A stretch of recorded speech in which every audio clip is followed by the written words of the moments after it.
no one's mentioning Andrew Tate seems to be the bad guy here, and I don't think he very much is the bad guy in many respects, but he's the Lord Voldemort from adolescence. Yeah. Despite, I don't even know if he's mentioned, but it is Andrew Tate. But Andrew Tate converted to Islam. Right. There's a reason he did I wonder why he was so drawn to Islam with its 72 virgins. Well, also because and where's he going to get his audience? Women. It's his audience. Right.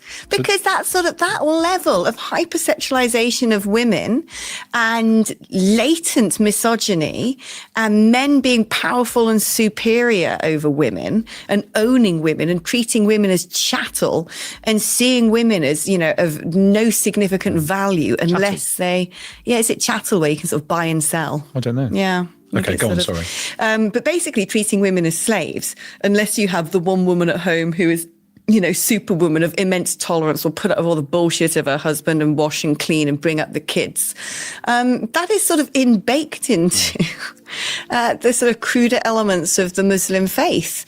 Yeah. That's what Tommy Robinson thinks. I asked him, why did Andrew Tate convert? And he said, Andrew Tate doesn't care about any of this stuff. He just wants money. He's just playing a role. And he knew converting to Islam would get him many more followers. A far bigger audience, without a doubt. But also it's sort of, I think a lot of men. So there's a phenomenon, isn't there, of the fat ginger convert, right? Yeah, what is that? Okay, so I've got a theory on this. I think it's quite obvious. You should explain what that is, just in case people are watching. All right, so you see these videos of white guys who have converted to Islam and they walk around in the sort of giant salwar. They're usually pot-bellied with a big ginger beard and go like, salam alaikum, yeah, bro, brother, yeah, bismillah, and stuff like that. And they sort of swagger around like they're members of the coolest club and know like the odd word in Arabic. Because for them, it's like being part of a gang, but also being part of that gang gives access to them having, a pretty little girl at home who has to wear hijab and she must stay and fulfill all of his sexual fantasies. Because in life, would that fat ginger have even got a snog at the school disco? No. And so I kind of think that it is, it's very attractive as almost a gangland mentality to repressed or ostracized young men. Yeah. I think it's why it flourishes in prisons. Overweight people of a ginger persuasion. I don't want to offend. No, I was saying to my other half, who's got sort of a ginger element to him, he should, if he got a bit tubbier, then if there was a terrorist attack, he'd probably get off by just saying some word in Arabic. They'd think he was one of them. Yeah, well, that ginger thing is unfortunate, isn't it? Because I think it's one of these subjective things. So I might be wrong, but all the paintings and things like Henry VIII, they all seem to be sort of fat gingers. My mum's a redhead. And my boyfriend's a redhead. So I love my gingers. You can say what you want about them. I can say I'm immune to it. I'm pretty sure if I were to have children, there's a good chance they're going to be on the red spectrum. And they'll look back at an interview you did 20 years previous where you...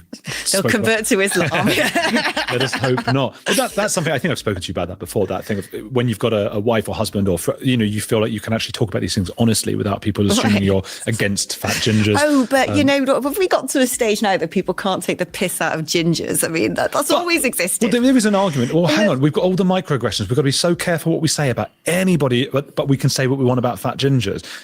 That's not fair. So I think we should be able to say what we say about all different kinds of people and make some jokes and things. I mean, the dumb blonde is it's a sort of it's as old as time. Yeah. Or if not the dumb blonde, like I said, the hypersexualized blonde, bringing me back round to what I was talking about, if that's the reason why a load of men from the Middle East want to go to Sweden, for example. I mean, that one actually does come with risk factors. If sort of blonde hair is seen as synonymous with sexuality, the sort of Marilyn Monroe. I mean, that actually does have a real world impact if you're a woman walking around with blonde hair. Oh, yeah. Because it's a bit like red rag to a bull. But again, just, these things exist in humanity. We characterize, we make assumptions. The ability to make an assumption as a human being is so important to our personal safety, our tribal safety, the safety of our children. If we didn't have the ability to see a marauding group of, Vikings coming over the horizon, raising clubs and growling and think, up, that might be a problem. It turns out actually they were just doing a sort of, merry dance together and they came to share some wine. But if you didn't have the ability to say that looks like a threat, we'd be doomed. It's just animal instinct is inbuilt into us.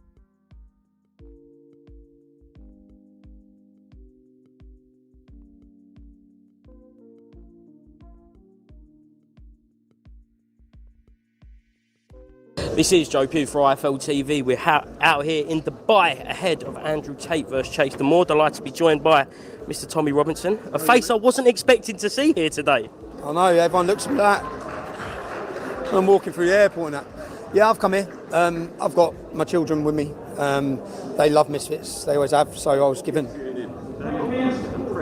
Don't interview him. He's a racist prick. Why are you giving him airtime for? They are interviewing me. Why are you giving him airtime? They are interviewing me. Racist rat. They are. Why are you giving him airtime for? They are. Fuck him. They are interviewing me. He hates Muslims, but he's in a Muslim They are country. interviewing me. Where that one at? They are He's a interviewing me. fucking Yeah, prick. sorry. Don't give him no airtime. Mate, go on, you say hate that. Muslims like us. Why are you here? Why are you in this country? You I'm hate here Muslims. under invite, actually. You hate Muslims, so why are you in a Muslim country for? You're a little rat. Yeah, good one. Uneducated little rat. You're uneducated. You're uneducated. You're a prick. Get the fuck out of here. You're not wanted around here. Fuck off, you mug. Let me You're finish not my wanted around interview. here. I'll finish my interview. What this interview? I'll finish my interview. He's a fucking idiot. No point in no interview. Don't give him no time. The racist rat bastard. He hates Muslims, but he's in a Muslim country. Where that one at?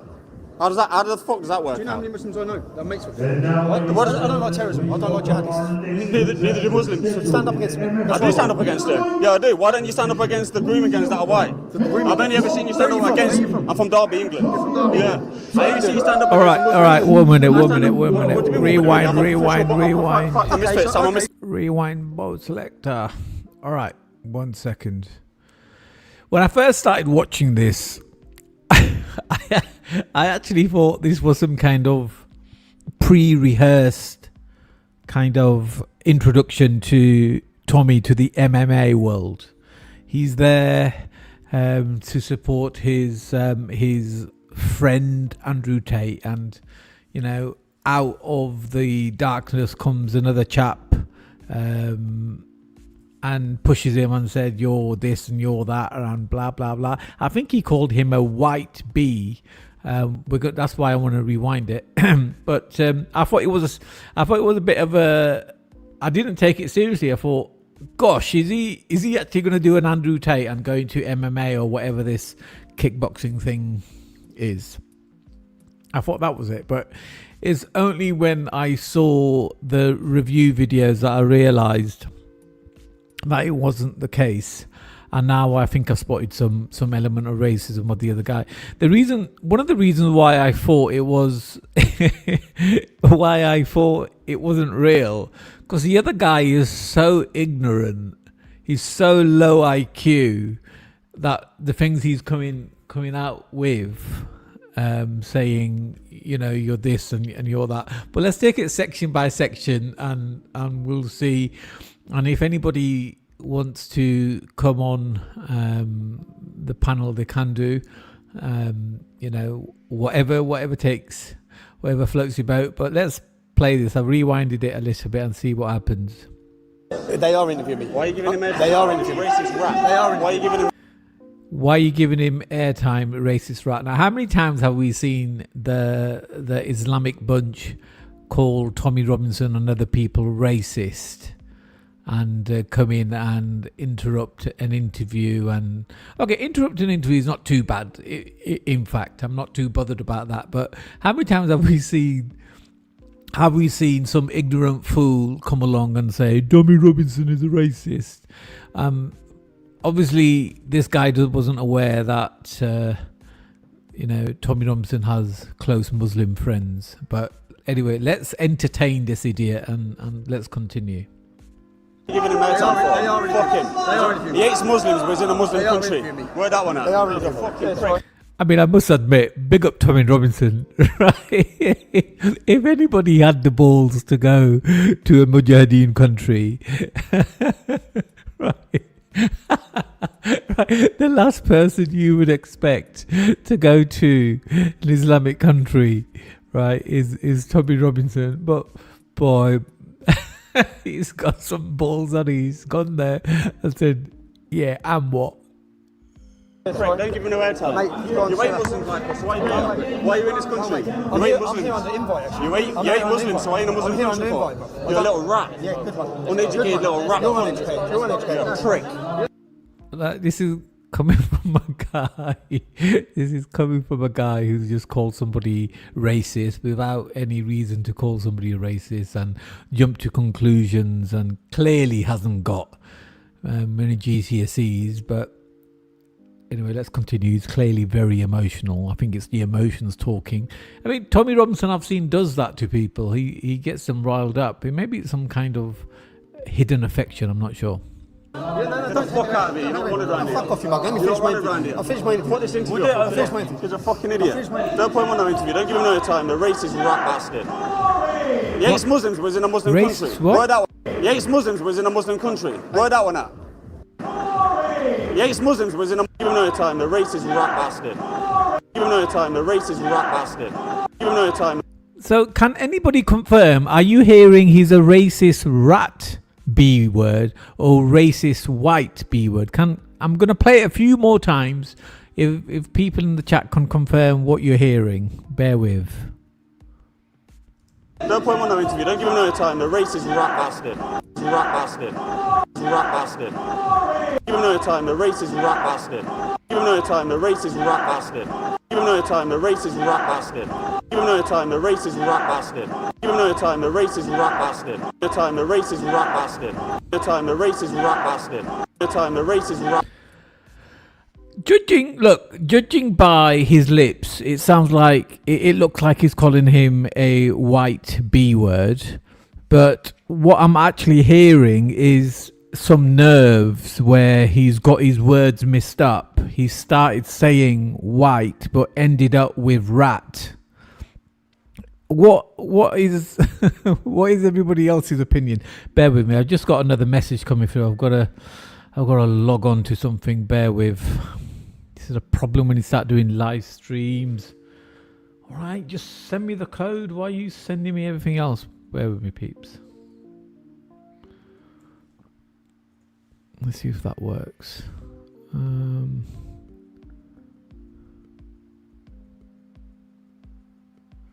Okay, bear with. Okay, sorry peeps, I am trying to deal with something else work-wise here. Okay, let's continue. There's 8 people listening to this. Can you please confirm whether you are hearing white B word, rat B word, or something in between? Because he may have started saying white and ended up with rat because he realized that he was being racist. Help me out. I'm going to play it a couple more times and see if you guys have the bravery to actually type something in the chat. No time. The racist rat bastard. Yeah. Don't put him on no interview. Don't give him no time. The racist rat bastard. Bastard. Bastard. Racist rat bastard. Racist rat bastard. Racist rat bastard. Racist rat bastard. Racist rat bastard. Racist rat bastard. Yes. Okay, what we got? He's white himself. Why would he say white? You're hearing what you want to hear. I'm not. Look, I'm just hearing what I'm hearing. I'm not. I think this is more accurate. I think he started saying white and then he kind of corrected himself and ended up with rat because he was already saying rat. It's definitely not clear. I mean, you know, that's definitely not a clear either rat or white. Say what you want. You can protect him all you want.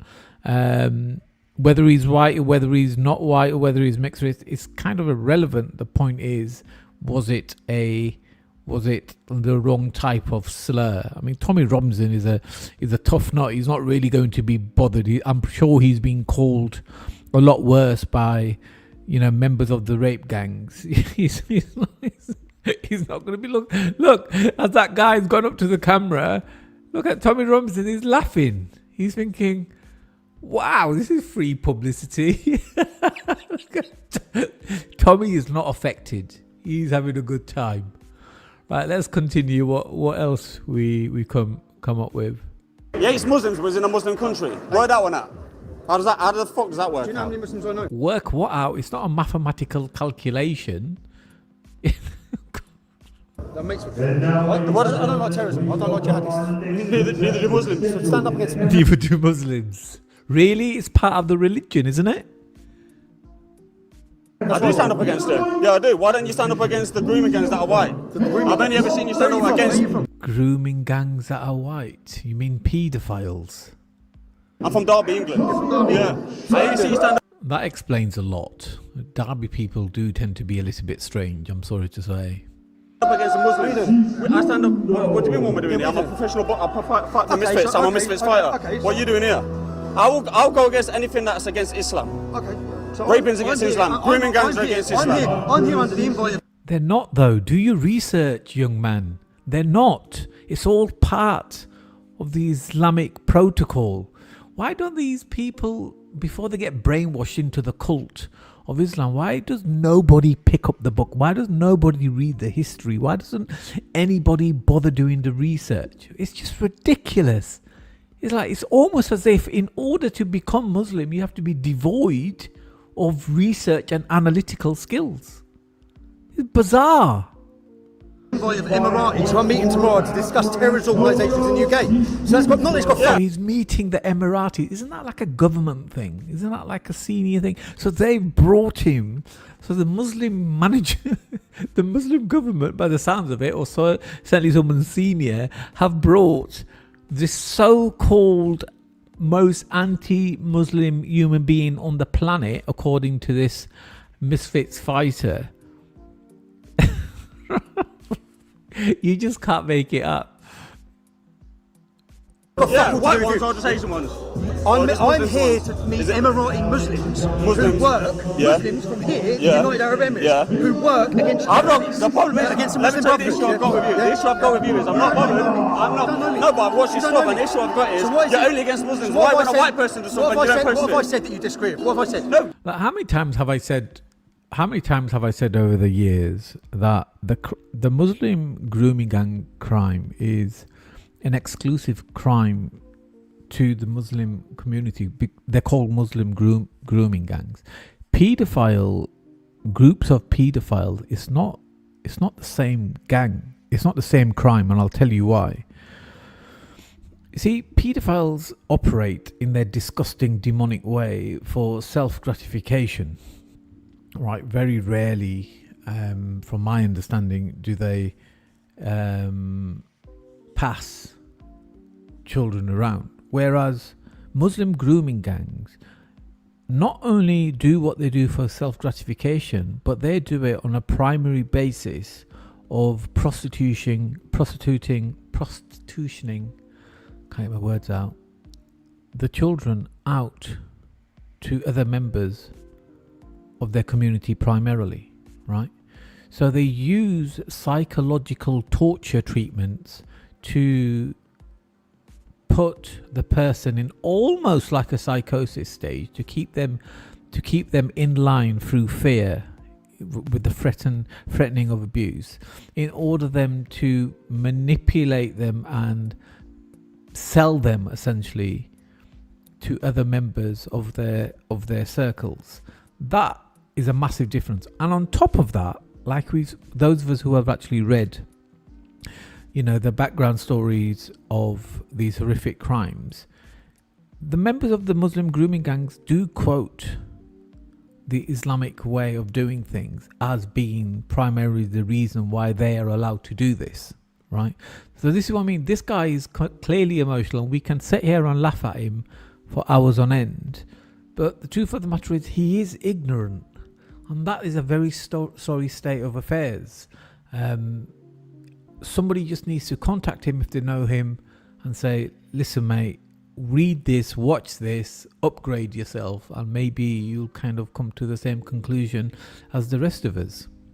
No, I'll tell you what, you only push a narrative against Muslims. Give me what I've said. I'm telling you, you only push a narrative against Muslims. Tell me what I've said. Why do you not go against all the white people that do it and all the Christians? Shall I tell you? In your Bible it says that if a woman doesn't pray when she covers her hair up, you don't put that out there, do you? Let me tell you. Go on then. Because 90% of the men convicted for raping young kids in gangs, 90% are Muslims. Most of the nonsense look like you, though. That's not my fault. Most of the nonsense look like you. I'm giving you a fact. I believe it's 95, but 90% is still ridiculously high. I'm giving you a fact. The majority of nonsense are white. Yeah, of course. Yeah, well then, so why don't you say, I don't see you pointing that shit out. Because it's a majority you've got an issue. You come out there. See, look how far behind this guy is. This is the same type of talking points than when me and Raj used to go to Speaker's Corner that we used to face. It's like, why are you arguing with an expert in a certain type of crime when you yourself haven't even bothered to research more than what the local imam has told you? About that, It's a I know, majority I've seen white you on the, nation. on the news It's a majority white with the nation. fucking Quran saying that you're It's a against this majority book. white nation. What against the Quran are you I was reading against? things out. Yeah. Out of context. Anyone Out can of do that out of context. context. I can read the Bible out of context. Okay. And the Bible's far worse out of So context go, than the Quran. rather than argue with me, go argue with ISIS, go argue with Boko Haram, go argue with Al I Qaeda. do. So why don't you go argue with all the paedophiles in the churches? Okay. Why don't you go Do you believe in free speech? Yeah. How about you So fuck why's off and your, let me why's finish your, my interview then? why's your free speech only against Muslims? I'm not talking about Muslims. No, you're you over don't know. making this. I'm on about that's what you're known for. Because I've got an opinion. You're a racist I'm allowed prick, my you little opinion. prick, and I want you Mate, around here. what's racist So got to do? fuck off. What's racist got to Come do? back to where you come from. Yeah, No. what are you doing? Who are you pushing? No. Who are you pushing, you fucking fanny? No, I mean, who are you pushing? I'm just doing an interview now. Lucky, like do I look like I give a fuck about you? Do I look like I give a fuck? Do I look like I give a fuck about you? Do I look like I give a fuck about you, you Sorry. fanny? Do I look like I give a fuck? Do I look like I give a fuck, you fucking frag? Do I look like I care? Shut up, you mum. Go fuck off. Wait, now we're finish our interview. I told you we'd finish our interview. Right, we will get into this. Boxing talk only. Boxing talk, yeah? Right. Oh, so he pushed him and then he walked away. You know, what was the point? He was out of touch. He was uneducated. He got his opinion wrong on Tommy Robinson. I mean, if you're going to approach Tommy Robinson or anybody of that nature, at least get your facts right. At least know what you're talking about. This is why I thought, when I first watched this quickly, I thought, oh, this has to be a bit of a setup. They're just introducing Tommy to an MMA thing. That's what I thought. Because the guy was so ignorant. He was so misinformed. I thought, this has got to be some kind of comedy. But it's only when other YouTubers started covering it, I thought, let me go watch it again. Then I realised it was just a problem with IQ, unfortunately. Right, because you have come to see Andrew Tate versus Chase the Moor, Tommy. Your kids, big fans of Misfits. Big fans of Misfits. I've come to watch Misfits. Obviously. Who's that fanny anyway? That's Ty Mitchell. Ty who just Mitchell. come up to you. Fanny, what's he, a professional boxer? He is a professional boxer, yeah. Fanny. Who gives a shit anyway? I don't. I've got Language, Tommy, language. my opinion. I'll stand by my opinion. I'm right in what I say. Just for the record, I don't hate Muslims. I've made this point so many times. I have loads of Muslim friends who I have lots of love with that I've been brought up with. But there's a problem and someone needs to talk about it. Unfortunately, I've took that handle and I talk about it. And because I talk about it, you get dickheads like this. Wherever I go, everywhere I go. But I still go there. A lot of people say to me, why have you gone here? Why are you in Dubai? Because I go where the fuck I want, yeah? In all honesty. Because I'm right. And I am actually meeting Emiratis here who work tirelessly against jihad, against Muslim Brotherhood, against terrorist organisations. There's no terrorism here. Do you know why? Because they know how to tackle it and deal with it. Not like Britain. They don't allow them to run out of control. Yeah, but you see, Tommy's forgetting that the establishment in the Western countries, they themselves do criminal activities with children. So as a consequence, their group or culture of choice is the one that's going to supply this type of criminality. I'm sorry if that's kind of too head on, but you know, those are the facts. Those are, you know, all you have to do is do your research on what goes on with state-run orphanages here in the UK, what's been going on, even you know, council-led. Just do your research on council, how they responded through the police against the grooming gangs. They were working almost in hand a lot of the time. Absolutely ludicrous. But anyway, if you didn't think that interview was bad enough and you think, well, at least anything else that Tommy does on that evening is going to be okay, check this one out.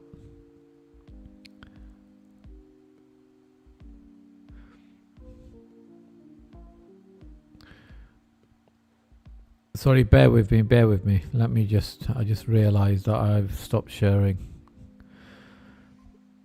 Here we go. I disagree with a lot of the things that you say. What do you disagree with that I say? But I personally think that you spread misinformation to suit your narratives. Like what, mate? Like what? For example, what's going on in Nigeria? You keep talking about, you know, we need to pray for the Christians in Nigeria. You've labelled it a Christian genocide. But if you actually did research into the topic, you would find out that a lot of sources have even argued that more Muslims are dying than Christians in Nigeria. So are Christians being massacred because they're Christians in Nigeria? But what I'm trying to say is, you've not tweeted once about how Muslims in Nigeria are also getting murdered. Essentially, what's happening is a lot of this conflict is due to what's happened is due to land and agriculture and stuff like that, where Fulani herdsmen, who are, I'll admit, who are Muslim, are coming down and slaughtering people who are Christian and Muslim. Bro, listen to me. So this reminds me, of the rhetoric that Muslims used to go to Speaker's Corner, and he used to say that Muslims are against grooming gangs as well, and Muslims are against this, and Muslims are against that. And then in the same breath, they used to say, but why wasn't the parents looking after the children? Why did the father let the 14-year-old girl outside of the parental home at 8 o'clock in the evening? And all these other things. It's just a deflection. It's, Muslims are killing both groups. It's still the Muslims that are in control of Nigeria, the Muslims that are the government, right? I've actually spoken to a lot of Nigerians from Nigeria about this incident, and what they tell me is far worse than what even people like Tommy Robinson tweets in Nigeria. That government is not even legitimate in the way how they're handling elections, but that's just a different story. But this is what this guy said. He said, yes, it's a Muslim government. Yes, they're killing Christians, but they're also killing Muslims as well. But yeah, ISIS killed Muslims as well. So what's your point? It doesn't make sense. When I started the English Fence League in 2009, 5 Christian churches were blown up on Christmas Day. Yeah, but what I'm saying is I haven't denied any of that. I said the first thing I said is the Christians. But what I'm trying to say is you haven't tweeted or posted anything about the Muslims. Because I'm speaking about something for 20 years. Are you denying that? Are you denying that tens of thousands of Muslims have also not been killed in Nigeria? Tens of thousands of Muslims. I don't know. But that's what I'm saying. But I'm saying that they have. I'm saying that thousands of Muslims have died in Nigeria. It's absolutely awful the amount of Christians that have been killed. But the reason why it's misinformation is because when you omit one part of the story and you omit the fact that thousands of Muslims have also died, you may. So why have you not posted it then? Because I'm posted what I'm going on about for the last 2 decades. What I posted is for the last 2 decades, Christians are being targeted because they're Christians. And there's nothing false about it. So my thing is, are you denying that tens of thousands of Muslims have also died? I haven't gone. I'm going off the reports, and I'll send you the congressman's report. You think when I look at that report, what I should say is, but apparently someone I met says. No, but what I'm trying to say is that you're well within your right to spread awareness about what's going on in Nigeria because it's awful. But what I'm trying to say is you have to spread awareness about the full context of the situation. Because if you omit the context of thousands of Muslims dying, you make it seem like it's a strictly religious. I'm going back 20 years. They've been blowing up churches every year. It is strictly religious. They're being targeted because they're Christian. I'm saying, why are they going into? Yeah, so this chubby fella, we need to call him pick and mix, because all he's doing is picking and mixing certain things just to suit his narrative. Nobody said, anybody, including Tommy Robinson, that they have to report on and release to the world all the information on absolutely everything. In fact, anybody who's got any type of IQ above 40 will soon realize that the best way to get a message across in any subject, whether it's business, whether it's finance, whether it's fashion, whether it's automobiles, is not to cover absolutely everything in that industry. It's to specialize in one part of that industry. So let's just take automobiles, right? Fine, you could start reviewing cars, and then people will come and watch your reviews. But if you started reviewing Porsches, then you will be known as somebody who reviews Porsches, and anybody that's interested in Porsches, wants to buy a Porsche, or even people that sell Porsches will consider you as an expert. So in that respect, Tommy Robinson is an expert on the crime of Muslim grooming gangs. Tommy doesn't even muddy the waters like some other people have. He doesn't even cross-reference. Maybe he does behind closed doors. I don't know. I don't remember hearing speaking about it. About the Muslim grooming gangs operating in other parts of Europe, in other countries, right?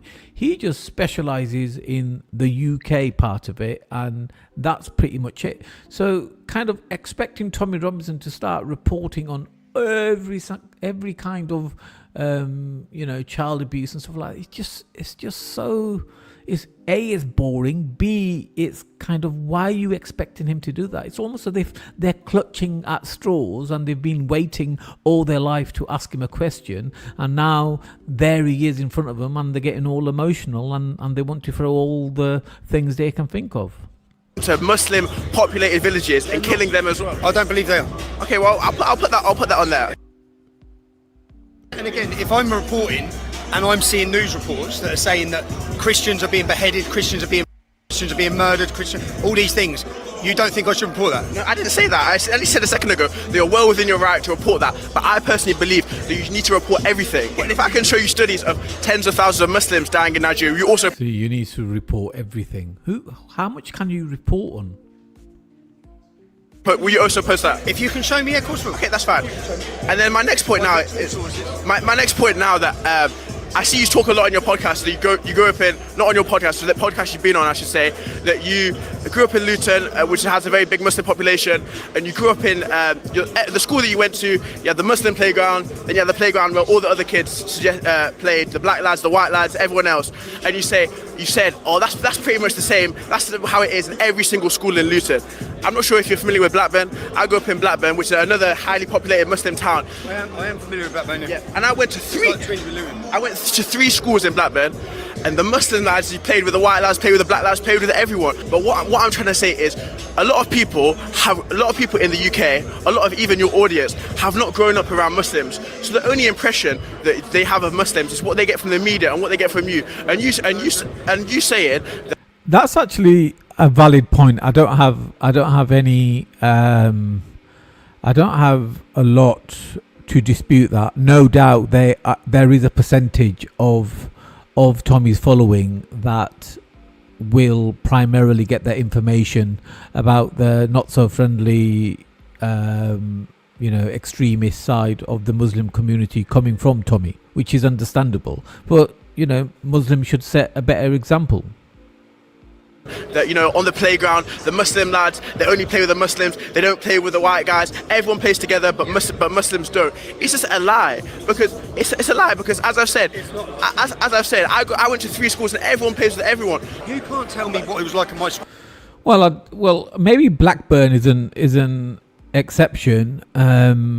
Certainly the universities in the Midlands, it's all the same. It was all very segregated. In fact, when I went to university in the Midlands, I was fairly shocked to see how all the different groups were just hanging around together.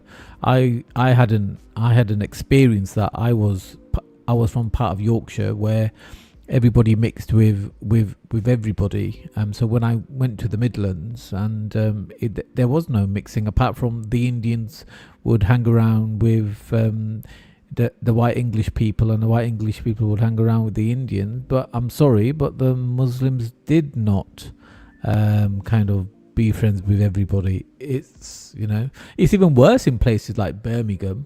I saw pretty much very similar things in cities like Bradford and Bolton and Luton. So maybe Blackburn is an exception, but he needs to travel a bit more. But he's only a young lad. Apparently, he's 20 years old. My school. Okay, but what I'm trying to say is, I'm not denying. Tell me what it's like in all schools. I'm saying you've not let me finish. Yeah. But what I'm trying to say is the way that you portray it, and you've said portray it as a reality. Okay, but what I'm trying to say is the way that you say it. Can you let me finish? Is the Islamic community well integrated in Blackburn? Yes, the Islamic community is very well integrated in Blackburn. In Blackburn. Yes, they are. Okay, I just want to mention this comment here by James Dean. James Dean is saying the biggest PDFs and criminal gang sit in Parliament.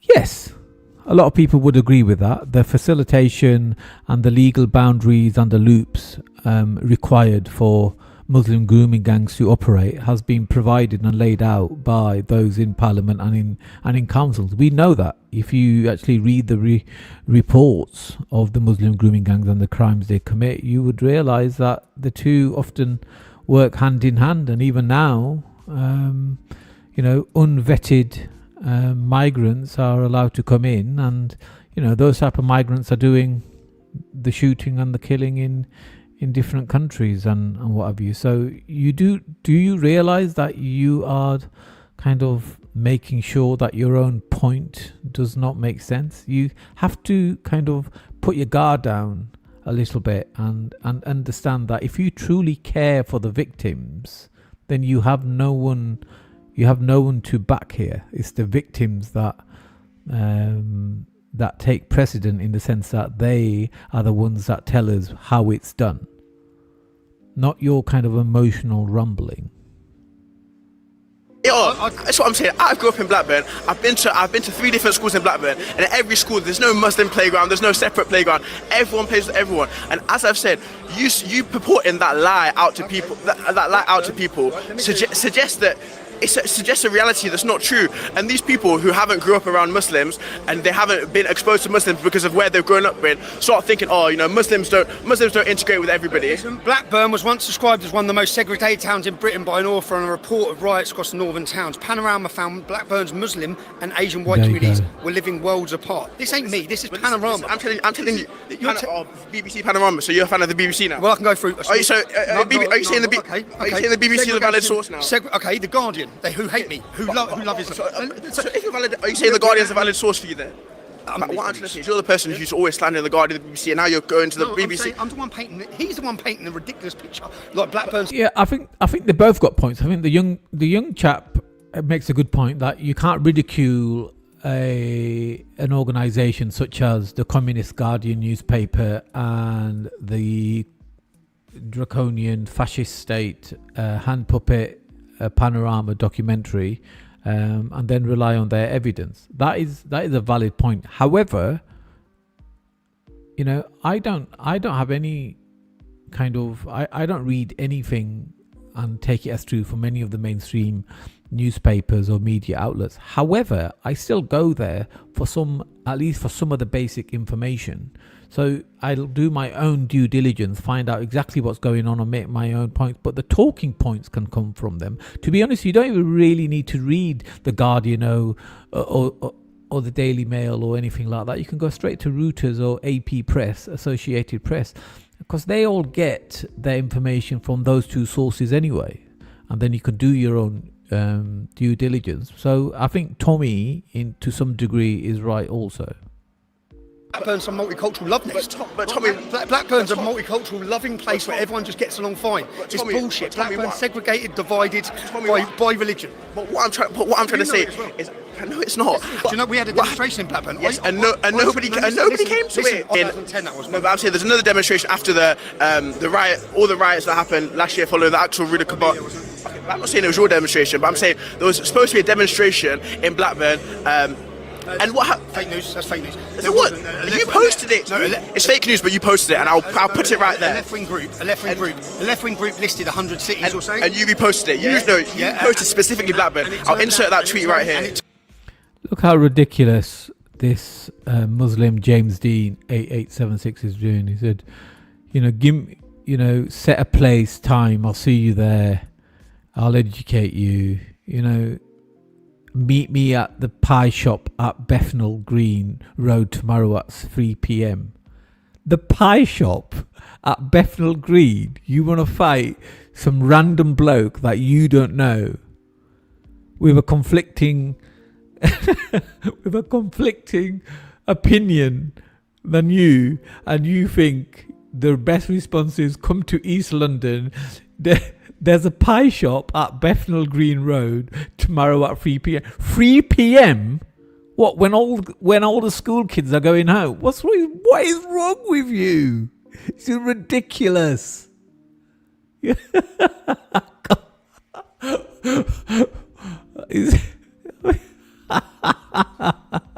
meet you at 3 3 p.m. outside the Greasy Spoons. You bring yourself a pie and I'll bring myself a Diet Coke. I mean, come on. I thought I'd left these type of shows back in 2018, 2019. I didn't realise that this was still going on.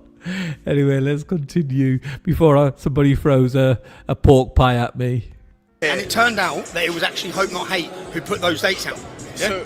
So Hope Not Hate went on. So did you post your misinformation? I'll put the tweet right there on your Instagram. Yeah. You specifically posted misinformation. I shared demonstrations happening here. I'm saying you specifically shared Blackburn. I'll repost. I did. I don't know. I shared lots of cities. So you were wrong for. You were wrong. What was there a demonstration? There was demonstration in Blackburn, and there was so many more people counteracting the demonstration than there were supporting it. Yeah, who cares? Well, who cares? But I care because you're the one spreading these things. Look, it probably feels like to everybody I'm shutting down the argument. I'm not actually shutting down the argument, because once you stop talking, once you stop debating, once you start having a to and fro, that's when it becomes more sinister, right? Having a platform and having a way to have a debate, as long as the debate is concluded, is perfectly okay. It's perfectly doable. As long as there's no hatred, as long as there's a genuine objective to reach some kind of, how can we say, some kind of conclusion where everybody is safe and stuff like that. But anyway, my point is saying I'll meet you at the pie shop and we'll have a fight is not really the right thing to do. Anyway, we've had somebody come on. Hello. How you doing, Manny? Yes, can you hear me? Hello, by the way, can you hear me any chance? I can hear you, mate. How you doing? Yes. Introduce yourself, mate. I don't think we've spoken before, have we? We definitely have spoken before. I think last time, you remember we spoke last time, you said something about you wanted to move out of London, like I think a couple of streams back. Oh, but yeah, your voice kind of feels yeah, it's the weather, innit? But yeah, regarding this video, Manny. Yeah. What's your opinion on it? I think like it don't make sense, but at the same time, I don't know. I've just literally come across it myself, and another guy was reacting to it. You know, have you come to that part? Yeah, where the other guy come up to Tommy Robinson and ask him, "Why are you in a Muslim country?" or something like that.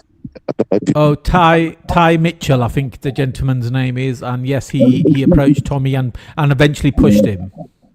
I didn't see that, but I just saw him asking about. But what do you think about that, though? And like Tom Robertson really talk about Sharia, hate Muslims, and that. But then he doesn't hate Muslims. I think Tommy has proven he doesn't hate Muslims. Tommy obviously, understandably, has an issue with how Islam is turning some members of the Muslim community into, for example, members of grooming gangs, into terrorists, and into all that. So he firmly believes, at the minimum, that Islam should be reviewed, which is to the Muslim community a massive conflict, because they don't want to review their own ideology, and that's where the issue is.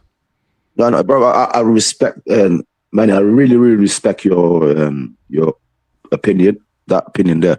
But I could tell you why he is racist and he hates Muslim with a passion. This guy has come to my area. I don't know if you know Southall, right? Southall. Yes, I know. Yes, Southall. He's come to my area.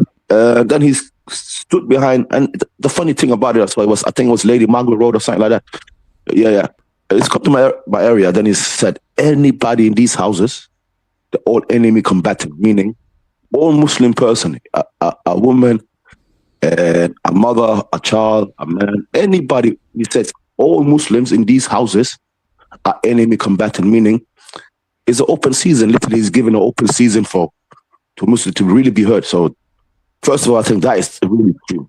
You know. So just to get it clear, you're saying Tommy Robinson went to Southall, which is primarily or has been traditionally a Indian area. Yeah. He's gone there. We'll confirm a date and time and any evidence you have. He's gone there and he's offered Muslims out, saying, "What? Sorry, come out and you're all terrorists or something." Yeah, he said, he has come to the area and spoken on the mic. He said, all of these people in these houses are all enemy combatant, meaning that we all military, and like that's like a war against all Muslims. So like he's giving a green light, an open seizure to a Muslim to be attacked. Who's he giving a green light to? He's giving the green light. He's to his followers, isn't it? I call him. I'll be honest, bro. I call them clan members, isn't it? He's clan members. So I take it you don't have any recorded evidence or anything like that to prove this. It's definitely out there. I don't know if you remember. Do you remember Raspex back in the days? Raspec, but they used to come to speak Yes. Spoiler. Yes. Yeah. Did you come across one of these channels one day when he was reacting to it? I think 20. No, I don't remember. I don't remember seeing what you're referring to here. No. Definitely, I can get you the video. If you give me, I can definitely get you the video. It's definitely out there. Basically, him speaking please do. to the mic, to the camera. I think he was, Rebel Media or something like that. Yes. The Toronto The one, Muslim right? chap. No, Rebel Media. The Toronto, the Canadian end. What's that channel he's always working with? The Canadian one. Is it Rebel Media or what? What Tommy Robinson was working with Rebel Media? Yes, the Canadian channel. Yeah. Basically, it was on his channel. So definitely out there. I can guarantee you it was on his channel. I remember that. Well, I'm sure there's more context to that, but I can tell you categorically there's certain things that I know about Tommy Robinson that I've never aired publicly, that I know about Tommy Robinson, about his private stuff, and that categorically has told me and proven to me he's not a racist. Right, and he's categorically not. I haven't even, because I don't know Tommy Robinson personally, I'm not even kind of able to tell him that I know this, but I know even Muslims at Speaker's Corner used to come up to me and used to say to me, we actually know a Muslim that went to his wedding. So if he had a hatred for Muslims, he wouldn't invite Muslims to his own wedding, would he? Okay, can we, Manny, 1 second? Can we at least agree that he's a racist? Tommy's not a racist, no. If Tommy was a racist and there was a grey area that I thought, I would have no issue in saying it's possible and stuff like that. I know Indians that are more racist than Tommy. I'll be honest. I'll be honest. Yeah, racism is a very low IQ skills of people that do. Yeah, of course. But yeah, I agree. When people started, yeah, I don't know. You remember some people call it, Raspek, they used to call it the Battle of Trafalgar and the BLM when he brought all his. that particular day when Tommy's boys came and the other guys came. Like, you remember that call out he made when he said, hold on a second. That call out he made for all these clan members, to come down. Who, Tommy did? Yeah, he made a call out, at the BLM. He said, let's meet up, He made like this stress call, honest. And then what happened that day? Innocent Londoners coming out to protest, got fully surrounded in Trafalgar Square. Are you talking about when the BLM rioters did something to the statues, and then Tommy Robinson made a kind of a very emotional plea for everybody to go and protect London? I mean, that was a war call. Yeah, I understand that was wrong. The defamation. It did not help. It definitely did not help community cohesion. I agree. It should have been handled a lot better. But that still doesn't make him racist. No, I'm saying whatever these the BLM supporters did to those statues, I'm definitely against that. You should not go to. But this is the thing I was saying before you came on. Like, we're human beings, we're emotional beings, and some people that have leadership role, they need to be better leaders and just kind of say, look, we need to have a discussion. Like, you and I could be disagreeing on everything, but as long as we don't walk away and we continue with the discussion, we will definitely at some point come to a conclusion where we say, okay, you have this point and you have this point, and we'll come to an agreement. That is the problem. Society has been made too emotional. Maybe it's because of social media, maybe it's because of IQ points, whatever it is. They're so emotional, they're just kind of going at each other, where we really need to say, right, let's just have a discussion, and the objective of the discussion is that there's going to be an agreement at the end of it. If everybody does that, there could not be any issues in the community. I respect that a lot, mate, your honest opinion. And like I was trying to say as well, like I don't believe that, racism has got I believe racism has got three different forms, That's like Tommy Robinson. I don't believe that I believe Tommy Robinson can hang out with his black mates, he's got no problem talking to black people. Probably he's really, really friendly with black people, you know what I'm saying? All Asians. He's friendly with everyone. I really, from what I've seen with him, I mean, look what one of his best mates is an Indian, is a Sikh fellow, isn't he? Gurmit Singh. We know he's got Muslim friends. He's one of his chief employees is a black chap that does all his video camera. There's no angles to him. This is why even the media, they don't call him racist anymore, because that boat has long sailed, and he's managed to kind of convince the masses that is not the case anymore. Or his objective, he's very streamlined, is that he firmly believes, and a lot of people do, that Islam is the cause of a lot of people doing things that they shouldn't be doing. What I was trying to say, brother, well respect, what I was trying to say is I don't think Tommy Robinson's got a problem with, as in quote, and being around Muslims or direct contact with them, but he caters a lot for really, really hardcore racists, and I'm talking about those people, the same mindset and mentality like KKK, which I don't like to say the full name because you're online. But well, those Nazis actually hate Tommy. But I just finish, prof, with all respect. This is what the serious point is. He caters for them. And recently, I think the whole world, he exposed himself to the whole world that he works only for the interest of Israel. You know what I'm saying? That's another problem that I think, because we clearly saw that. I don't know if you saw that, when he was speaking to that rabbi in Israel, and Israel said the English people have got a special place in hell. So that's supremacist himself, and he had no energy. He didn't counter any of those. Imagine that, mate, as a patriot, you're allowing somebody go into a different person, and as a hardcore, patriot, will you allow somebody to call your whole people enemy, or you're destined to go to hell? Yeah, he came under a lot of stick. A lot of people gave him stick for that, including the Nazis and the racists. They gave him stick for that. I've not seen a response from Tommy in regards to that. But those Israeli politicians, they can be very hardwired. That was, I must admit, it was a eyebrow raising moment. But for me, it wasn't. It wasn't a biggie. If he had responded and saying, well, that's not a nice thing to do, and corrected him, that would have been fantastic. But he didn't do that. But he moved on. Did you think Tommy was affected by that comment, or do you think for Tommy it was whatever, I'm just going to move on? That's something that really, really pissed me off. I think what he done while he was in Israel was very, very disrespectful, because I think the second most holiest site for all Muslim people is in Palestine, right? And everybody knows this, Christian Jews, everybody knows you're not really allowed to enter an Al-Aqsa mosque, yeah? So what did he do? Him and then that other stupid Australian guy, they went to the mosque and trying to force themselves in and trying to bully the people, the Muslim people, you literally, everybody knows this, innit? If you respect human beings here, and Tommy Roberts is not dumb, right? You have to respect people's faith in it.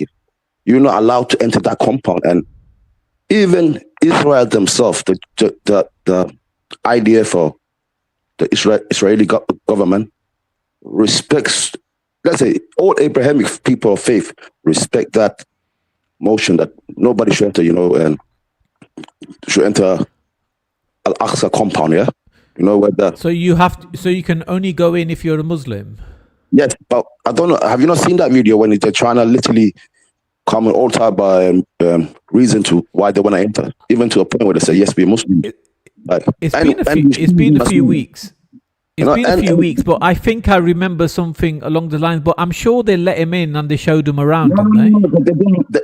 They were mercilessly begging him to respect and go back. But I think one thing I do respect that he did show some strength of respect, as in he didn't force, But it's like basically, bro, it's like, you know this, right? You cannot go to Mecca if you're not Muslim, right? You know that one, right? I'm aware of that. Yes, I'm aware. And that is a respectable law, right? Doesn't matter if you are black, white, whatever. As long as you're Muslim, you can enter Mecca, right? And but I believe. But do you think that's fair? I believe, mate, you should only be Muslim to go to pray at that place respectfully. I think you can go to mosques. You can go to any mosque as a non-Muslim. You can obviously, if you have interest in Islam. What do you think of those? What do you think of those videos that are on YouTube and other social media sites where females, even sometimes accompanied by men, walking around the black box in mosque and the men are kind of groping them? What do you think of that? That seems kind of bizarre. That is, I don't know, mate, where you have seen men groping women in Mecca. Yeah. Have you not seen that? I was really disturbed by it. Let me see if I can find the video for you. Because this is the first I've ever heard this. But that's the only part of that Mecca where Muslim men and women can congregate. But the rest of the Mecca, it's only around that black stone because they're basically walking around the minute. That's the only time in a mosque or anything to do with a mosque. Actually, in Mecca, mosque, men and women cannot share the same room, right? In a mosque, as I think you're aware of. But I've never come across that men grouping women in the holiest side. Never come across that, mate. I'm just trying to see if I can get the video. I'll have to find the video. I can't find it yet, but I'll have to find the video and share it. It's on my Discord channel somewhere. As a human, everything is possible. I'm not here gonna say that it's not possible, but I would have expected that for them to have serious consequence, And in that mosque, that is military police everywhere, I mean, it's armies, right? Undercovers, all type of, all type of, military or whatever. Yeah. So I think that, and especially in Saudi Arabia, like the penalty must be really harsh. You know what I'm saying? I think it must be really dumb like that in a land where that's Sharia law. Man. Well, any of that activity is pretty dumb. But my friend, listen, I'm going to continue reviewing this video. Did you have any parting comment that I know you were passionate about, Tommy? Do you have any parting comment for the people that are listening? Yeah, basically, sorry, brother, the weather's bad, isn't it? And it's okay. Like that, like Tommy Robinson, I don't know why he's gone to Dubai. Like, I do believe he hates Muslim with a passion. And yeah, I think that guy that walked up to him, he gave him a good question. And I said that was a very good question to Tommy Robinson. But for some reason, he seems to not want to answer a simple question. And for some reason, they're quick to run towards, talking about ISIS and Boko Haram, whatever. I don't know if you heard him when he mentioned that, So like I said, people are coming and I think I know a lot of your audience. I was going to say happy New Year, and I can't say but happy New Year and 25th of December. Have a good day, man. All right, mate. Have a nice Christmas, mate. See you. Thanks for coming on, mate. Bye bye. All right, ladies and gentlemen, let's continue. Spreading what? If there's a demonstration happening, what's wrong with sharing it as a demonstration? As I said, you're trying to say Blackburn's this place where the non-Muslims are You may not like it's a fact. Okay, but you're saying the non-Muslims are arguing with the Muslims. No, but I'm showing you that I did say that. So what are you trying to say, that there's conflicts or whatever? I'm saying that it's a divide and segregate town. Divided city. There was no division when they came to Blackburn. There was unity against the narrative that people were trying to suggest. No, Blackburn is a divided and segregated town. Listen, and second, the final thing that I want to talk about is obviously you got a lot of backlash for posting that I'm not sure exactly what it was, like a trailer and advert for a school, and it was all those ethnic minority children. You'll say the caption was something along the lines of, "Is this what you want the future of Britain to look like?" Yeah. What's wrong with that? Is it okay for Nigeria to become a majority white nation? Again, but that's not the same situation. Is it okay? Why is it not the same? Is it okay for Japanese to become a minority in Japan? Is England a minority? Are white people a minority in England? Yes or no? 33% in London, yeah. I'm talking about in England. No, that's what I'm saying is decide your future. So decide your future. You're saying 33% of people in London is white. I'm not sure that's true. We'll fact check that. Okay, now. But what I'm trying to say is, do you think that you have to be white to be British? No.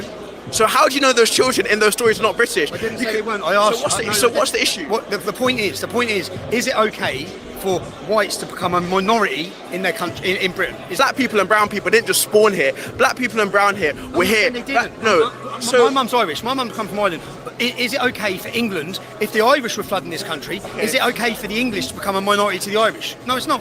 Is it okay, just like every other country, just like if you pick a black country, it's not okay for blacks to become a minority in their own country? What I'm trying to say, you have to understand why these people are here. These people, there wasn't one single white English child in that school. These people. The reason why these people are here is because of the actions of what England have done. The action of. Is that the reason? Is it? Yes. It's a categorical fact that, like who? Like the English Empire. My family came from Nigeria, and a lot of the reasons why a lot of these immigrants come here is because they were begged by England to come. Please come to England. We're talking about now. So, and that's why it's an increase. No, it's not. Population increase. No, the population increase is Islamic, not white or black. Whites and blacks have 1.2 to 1.4 children. We're not going to become a minority. So you're saying the population of black people hasn't increased over the percentage of black people hasn't increased over the past 40 years. It's not going at a rate like this, whereas the Islamic community is. Tommy, the population of Muslims in England is less than 10%. It doesn't matter. So it's not Muslims are taking. You just told me your city, Blackburn's 40%. Because it's London's 50%. But we're talking about it's Blackburn, Blackburn, Luton, and London, the whole of England. The population. They're going to be. That's my point. They're going to be Birmingham. I'm not really commenting on a lot of the stuff that's going on because it's kind of we've heard all these points before, isn't it? I mean, obviously Tommy has gone somewhere new, and these people that are interviewing him and stuff, they don't really have the intellect to kind of do the line of questioning that we on this side, in this speaker's corner, online stroke political community, have an understanding of. He's a young chap.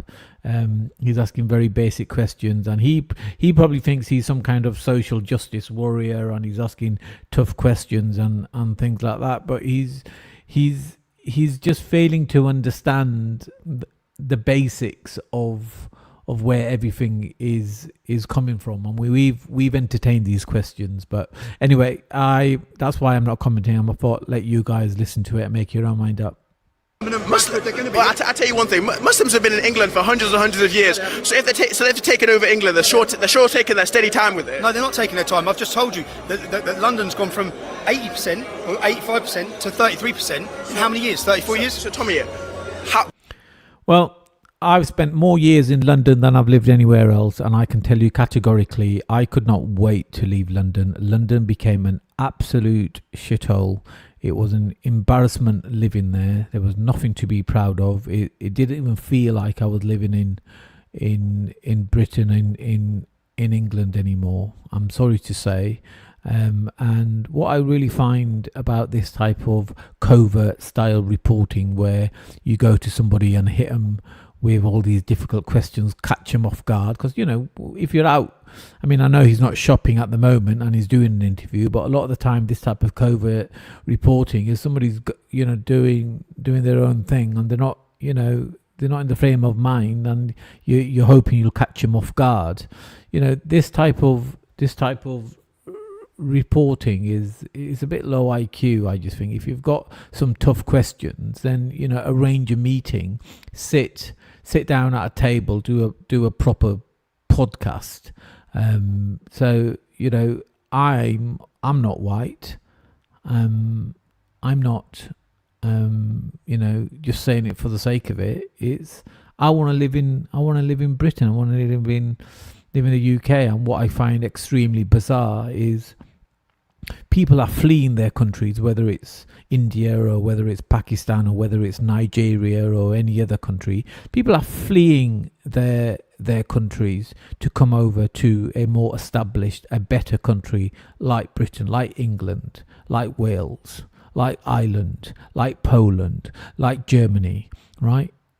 So why are you also bringing your way of thought process with you? Surely the fact that you had to escape the hellhole that you were escaping from, that would have been enough to show you that you can upgrade your thought process. You can upgrade it to the level that you are entering, because that country is a better country than the one that you're coming from, because it has a better way of doing things. How is that not common sense? How is that not common sense? I don't understand. And because I've got a suntan, I'm okay to say it. If someone like Tommy says it, oh, you're a racist. No. It's got nothing to do with race. And it's that whole shut down the conversation. It's that whole, we don't want to discuss, like, I want to discuss it. I want to say the facts are facts. India is a shithole, right? And yet India is a better country than many other countries that these immigrants are come from. At least Indians don't hate British people. Indians don't hate European. They actually integrate, which is fantastic about the Indian community. Whereas a lot of the community members from especially Islamic communities, they're not here to integrate. You've seen them, you've heard them say it themselves, that they're here on a mission to take over and that they're spreading Islam. And they're being facilitated and advised by our own politicians. That's the truth of it. That is not, it's not conspiracy theory, it's just fact. Anyway, let's continue this for a few more moments, because the more I listen to it, the more IQ points I'm losing. But what? Is it okay? In your opinion, is it okay if white English become a minority in England? Is being English related to being white? If the majority, is being English related to being white? Ethnically, yes. So being English. So am I not as English as you then? Well, my mum's Irish. But am I as English as you, Bam? Yeah, probably. If you've got an English mum or dad. But you just said ethnicity is related to it being English. So what ethnicity is related to being English? Anyone can be British. So, but you said ethnicity is related to being English. So what ethnicity is related to being English? Okay. I say which one? So, simple. Is it okay in your opinion, is it okay if England becomes a minority white nation? Given the context of the past of what's happened, if that was what will continue to happen, then I think there'd be no issue in that. Tommy, I've answered your question. Can you not answer my question? You just said on camera, being your ethnicity, being English is directly linked to your ethnicity. So which ethnicity is it that's linked to being English? What do you mean? You said on camera, I'll play it back now for people that missed it. So it's being English related to being white? If the majority... It's being English related to being white? Ethnically, yes. Being English is directly linked to your ethnicity.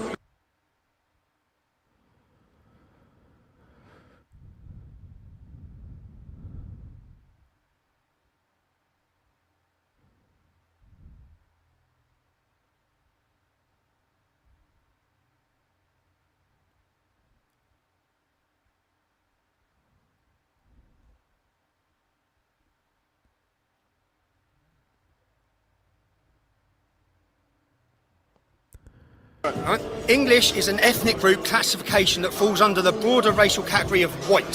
So it's a fact. It's not my opinion. Unfortunately for you and me, it's a fact. So you're saying being English relates to being white then? That's my question. I'm telling you it's a fact. You're saying that's a fact. So are you, because you're white and I'm not white, are you more... Okay, that's fine. And I'm taking your fact, as you said. So does that mean that you're more English than me because you're white and I'm not white? No, I don't believe that. Okay, so I'm done with that. We get the idea. Tommy Robinson was surrounded and on a journalistic level kind of jumped. Tommy Robinson is not going to cry about it. He's done that to other people many times. The role was reversed. My primary issue is that these questions by this young chap and the other chap, calling Tommy Robinson a Muslim hater and all these other things, you just haven't done your research. Could this type of resistance lead to other things? Yes. I think even Tommy Robinson would admit that. But, pushing Tommy Robinson and calling him a racist just because he dislikes an ideology that hates, because that ideology hates him and the rest of us is very low IQ. And the questioning was so daft. I thought it was a setup. I thought Tommy's entering the MMA scene. But now we're going to switch to Alex Jones. Now, I'm afraid to say, as you guys know, I have been a fan of Alex Jones for a long, long time. However, it would seem that Alex Jones is not really acting like we would expect. I've been spotting things about Alex Jones for a while. I didn't really want to say, but I'm afraid this is a bit strange. Not what he's saying, but how lack of evidence he presents. But anyway, enough of me. Let's just get on with it. Seriously concerned for Candace Owens. Alex Jones is concern trolling Candace Owens. He's very worried about his good friend, and he's upset about her temporary lapses with mental psychosis because she dares to push back on and question the official government narrative surrounding the public assassination in broad daylight of her good friend Charlie Kirk on 9/10 in Orem, Utah, where Tyler Robinson, we're told by a confirmed liar, subversive Pajit Kash Patel, the FBI director, that this trans-loving furry chaser was able to obtain his position atop that roof in broad daylight in front of 3,000 people while going completely undetected, assemble his grandfather's 30-06, which his own mother said he's never before been seen with, including any firearm, ignoring the trajectory and the inability to even see Charlie Kirk's neck where he was struck by that 30-06 round before it was stopped by his magic steel frame, and then disassemble and break down that firearm, change clothes again, go on the lam, go completely undetected, lovingly wrap in bubble paper all of the evidence, neatly place it so that authorities could stumble across it while confessing to the entire crime in paragraph form in law enforcement vernacular to his trans lover who nobody can find, who has gone on the lam, who has completely disappeared and has yet to be identified. Then to confess to his father and to a minister and to a U.S. Marshal before turning himself in, which, just like the trans lover that has disappeared, so has the footage of Tyler Robinson turning himself in. This happened to be the only 30-06 round in human history that didn't create the trauma that every other projectile that comes from a 30-06 does, which would be completely decapitating its victim. It would be blowing the neck out in such a gruesome way that blood splatter would be absolutely everywhere. And speaking of blood splatter, you have confirmed liars from Turning Point. These people have been caught in lies multiple times over and over again, including, of course, Pastor Rob McCoy, who said that Mikey acted heroically and was covered in blood. When in fact, actually, he was on the phone, not acting heroically, walking away, and not a drip or drop of blood touched him. It's undeniable that there were military aircraft in the area. You can see that on FlightAware, including an American military jet, specifically a Bombardier 6500, whose single purpose, it was designed for the purpose of deploying and retrieving drones. Plus, there are drones all over the place, which you can clearly see on footage from that day. People did report not being able to get out on their cell phones to make calls, to send or receive text messages, or to live stream. Turning Point USA staff was physically assaulting and intervening with eyewitnesses who wanted to give their first-person testimony from what they had just seen in real time moments before. These people got up onto the chair that Charlie Kirk slumped out of to disassemble and take down cameras and remove SD cards. Mikey McCoy lied about who he was on the phone with. He said that he immediately called Erica Kirk, when in fact he didn't. He called his wife, and then 15 minutes later very briefly called Erica Kirk, which is proven by the cell phone records that were given to Candace in the 4.5-hour meeting with Erica Kirk just the other day. Erica Kirk, at 17 years old, the founder of Romanian Angels, a nonprofit dealing with orphans in a child sex trafficking hotbed. The romance reality TV show actress and Trump beauty pageant contestant winner for Miss USA Arizona, who has been confirmed to have lied multiple times about the fact that she doesn't drink. She's on TV drinking. The fact that she didn't date before Charlie, she's on TV dating and was... Okay, so I didn't want to play that one quite just yet, but I played it because it just came up. But I just want to share with you the gobbledygooch that Alex Jones responded to Candice. I thought this was very, very bizarre. Concerned for Candace Owens. What I'm about to reveal, what I'm about to break down, come from a place of love. Please watch this report and do your own research. And Candace, please think about what I'm about to say and what I'm about to reveal before you dig this hole much further.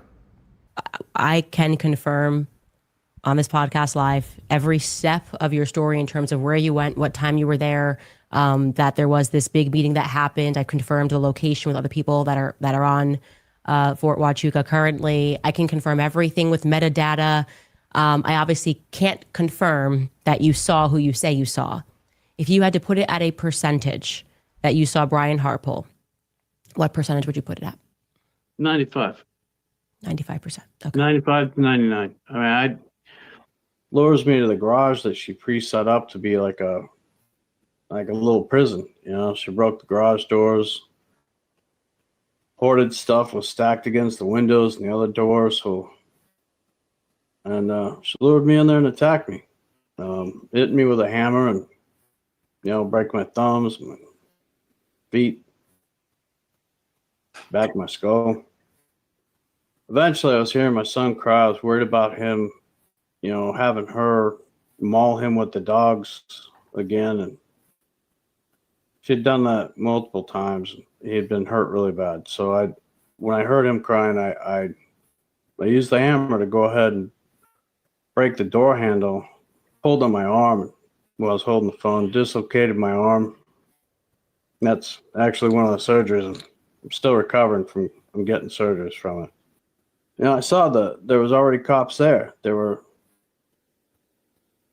sitting on the corner at DeMoss Road and Van Giesen out there, Benton City, not far from our house, like 400 feet from our house. I could see them. And they weren't coming over. They were just sitting out there outside of their cars talking and chatting with each other. And it's been an amazing trip. And most of all, the people that I've gotten to meet and hear their stories, it's absolutely fantastic.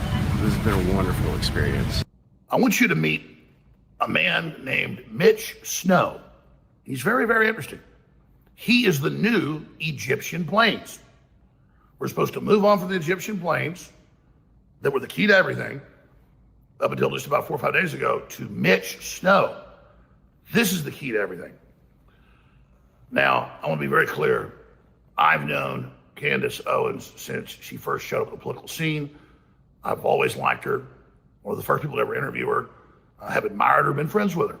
She's on our promos, for my own broadcast. And since we've seen the whole saga and the tragedy of Charlie Kirk's assassination back in September 10th of this year, it has turned into just a huge black hole issue, sucking everything into it. And so I've been forced to go study the different stories and claims and things that she's been getting into. And I've held my tongue with everybody asking me on air and at the grocery store and at church and my family about what I thought until the last week, because I hadn't done a deep study of it all. I knew about a lot of the pieces, but still had a lot of other things I was dealing with and covering. And so then I just started doing a deep dive in the last few weeks. And I focused on a lot of big pieces of it, but first off was the Egyptian planes. And right as I'm already doing the research and others are doing the research, a researcher goes and gets the flight data, actually buys the professional grade, puts out the fact that 66% of the time she said these planes were in the United States, they were another continent. And another 60% of the time, they weren't matched up to where she was. And then Candace came out a few days ago and said, yeah, she got some of that wrong. And then, of course, she met with Erica Kirk and thought things might be better. Another round of debunking the Egyptian planes. I want to be very clear. We discussed the Egyptian planes, and I have since worked on an incredible document about the Egyptian planes, which we are going to put up on our website, because I realized that when we shared that spreadsheet, people assumed that one of the columns, which was actually saying where the planes landed on that day, because it was plus or minus 3 days, was exactly where Erica had been on that day, and that was inaccurate. And so for clarity, I had been working on the last week on turning it into an interactive timeline that we can put up on our website, because I'm certain that these Egyptian planes are incredibly shady and that they were in fact tracking Turning Point USA, Faith, broader events. Of course, Erica was at some of them, Charlie was at some of them, but it is the pattern here is undeniable. So let the naysayers and people make videos trying to, fifth round debunk these planes. And then all of a sudden, she fires up this letter she gets from this person that says they were a medic in special forces. And according to Grok, that's true. But he was also in the witness protection program and stalked and had all this family violence against him. But Grok says it's the other way around, and that no evidence of him in witness protection. And in the years he says he's in witness protection, he's out on paid trips to Cancun because of his medical disability. I mean, just looking at him and listening to him makes the hair on the back of my neck stand up. And then his story of he's in Arizona the day before Charlie Kirk's killed, and he just decides to go to a military base, a restricted one, to see if they've got any files on him.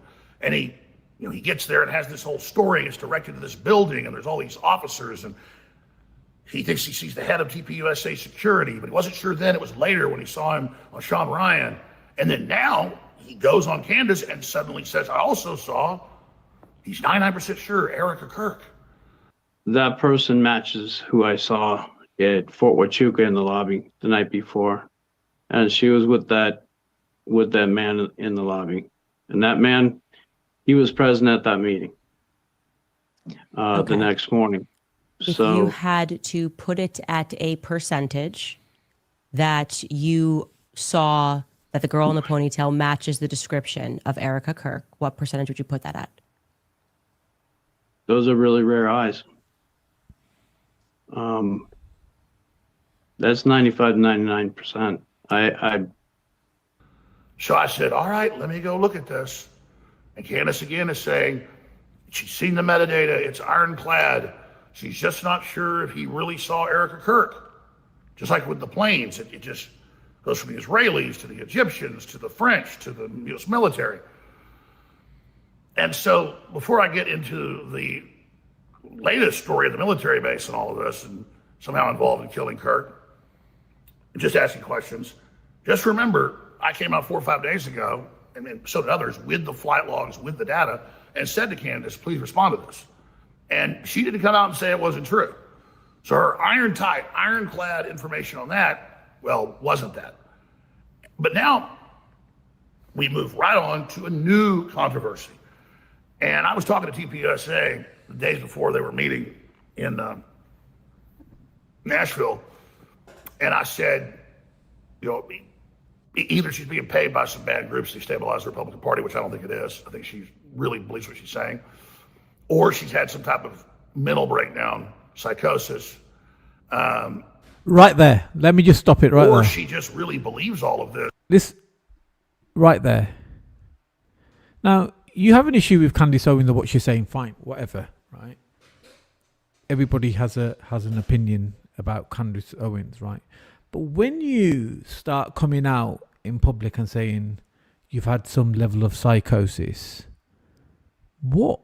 without evidence, she clearly hasn't had any psychosis, right?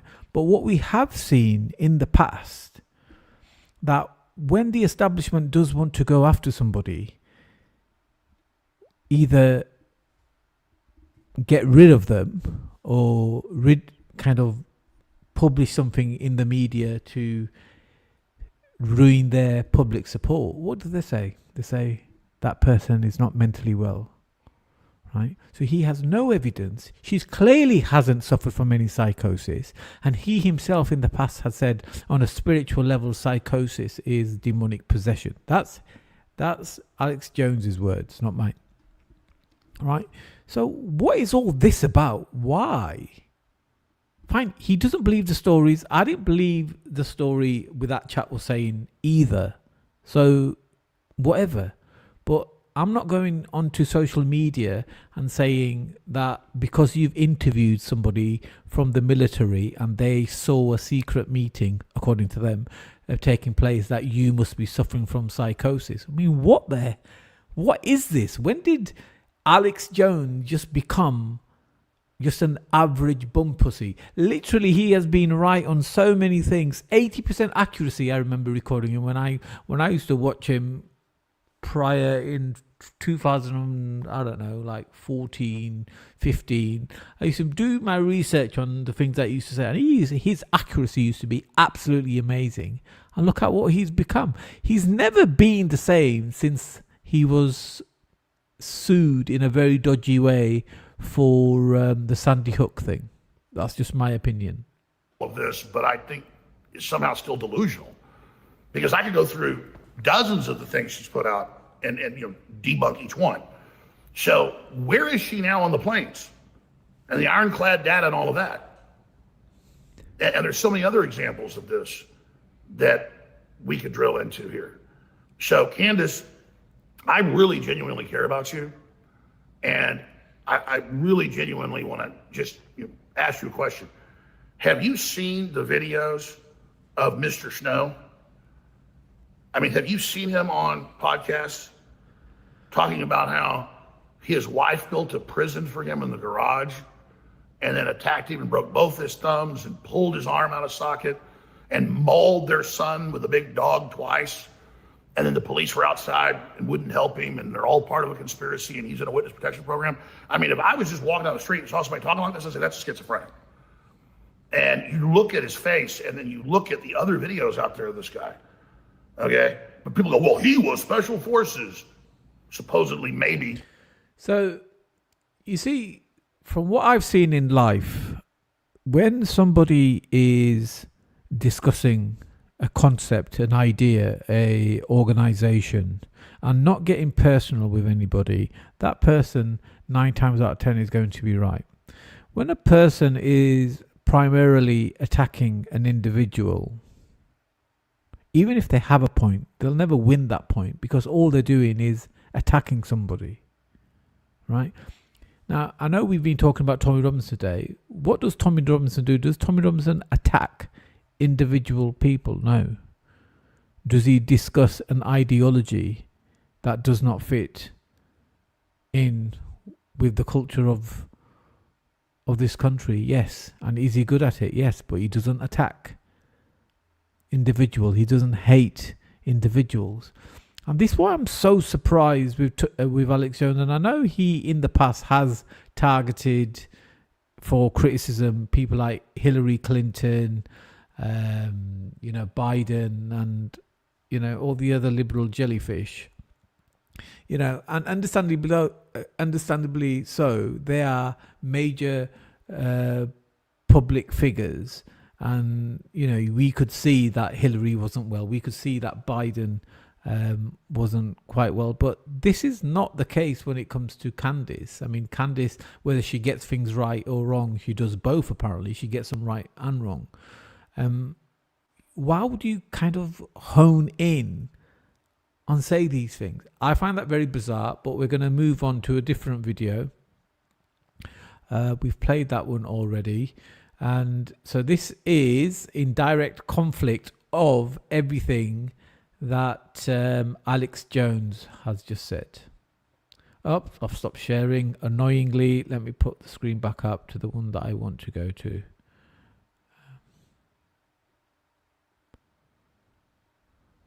Where's it gone? This is brilliant, by the way. Because there's more. Candace highlighted 2 Egyptian planes. Many people have tagged me, so I looked into them too, and when I did, my jaw dropped. First, a quick clear-up of the timestamps from the gentleman sharing flight details on Candace's show. On September 10th, Utah was -6 of UTC, not -7 because of daylight savings. So everything I'm about to say is in the correct Utah Mountain local time. So, Egyptian planes. To give you an idea of how rare it is in the entire United States today, there's one that pops up. But September 10th, not one but two Egyptian state-owned jets, SU Bravo November Delta, I'm going to go with SU BND, and SU Bravo Tango Tango, which I'll call SU BTT. These are not tourism jets. They are military, government, transport aircraft. These aircraft normally land at major diplomatic or military hubs, not small regional airports. Their presence at Provo Airport would require special U.S. clearance and is highly unusual. Not only were both of these jets at Provo on September 10th, but separately,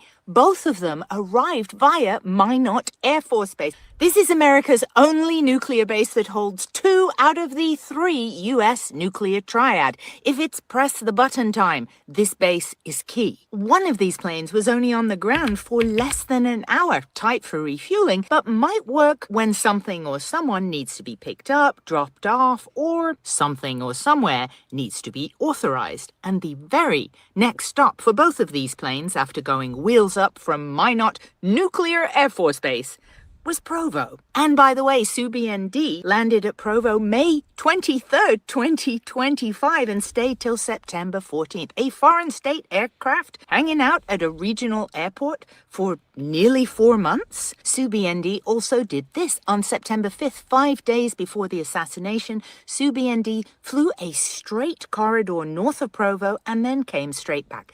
It did not land anywhere. Analysts would call this a mapping run, an electronic surveillance sweep, sensor calibration, or an intelligent flight conducted under special clearance. Then, on September 14th, it finally left Utah for Goose Bay, Newfoundland, which is a strategic NATO-linked location. And even its departure from Provo raised a little eyebrow. SU BND was supposed to leave on September 14th just after midnight, but sat on the ground for nearly 19 more hours before eventually taking off. Diplomatic aircraft movements normally are tightly controlled, so a big delay could mean something held the plane there or something needed to happen before it was cleared to depart. Believe it or not, this will get stranger with Axel 10. On September 10th, the day Charlie was shot, a US ISR contractor jet shows up in the mix. Axel 10, a Bombardier Global 6500 operated by LaSalle, which is owned by Leidos, a major military intelligence contractor tied to the Army's Hades deep sensing program, which means detect, map, track signals, communications, electronics, and activity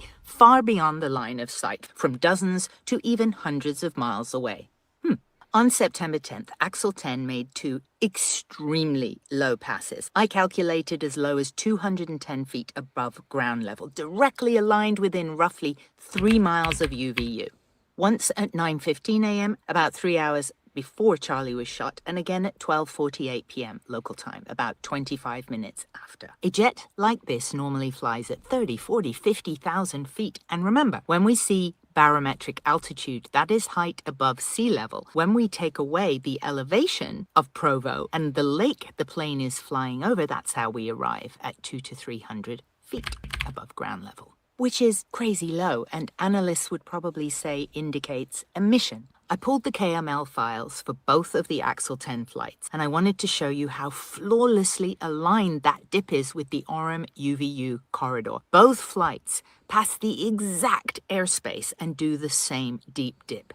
Extremely precise behavior and airspace either side of Charlie Kirk's assassination. And still, it gets stranger. At 13:08 UTC, Universal Time Coordinated, which is 7:08 a.m. in Utah on September 10th, SU BTT begins departure from Provo. 7:08 a.m. at the same minute, according to its track, Axel 10 pops up on flight radar, wheels on the ground in El Paso for its departure, which will ultimately make that first deep dip.